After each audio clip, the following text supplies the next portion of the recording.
चालक नथिबा बस दुर्घटनारू अल्पके बर्ती पाइले पेट्रोल पंप कर्मचारी। आसंतु जानिबा एहार सर्विसेस खबर विषय। उत्तर प्रदेश हरदोई जिले में पेट्रोल पंप रे छिड़ा होइतिबा एक बस चालक बिना यात्रा आरंभ करथिला। एही घटना रे जणे पेट्रोल पंप कर्मचारी आहत होइतिबा सूचना मिलिछि।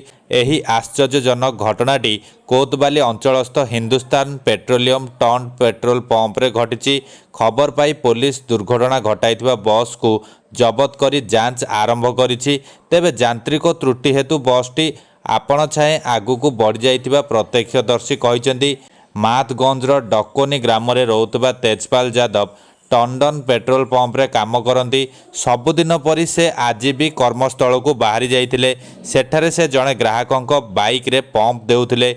एही समय पेट्रोल पंप को एक घरोई बस रे तेल भरिबा को चालक आसी पहुंचथिले, किंतु बसटी सेठारे खराब हो जाइतिला। एहा परे चालक बस को सेठारे छाड़ी देई मेकानिक खोजिबा को चली जाइतिले।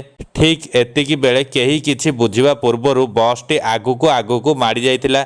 आउ एहार शिकार तेजपाल को हेबाकू पड़िथिला। एही दुर्घटना रे सौभाग्यवशतः तेजपाल को जीवन रक्षा पाई जाइतिबा बेले से गुरुतर आहत होइतिले।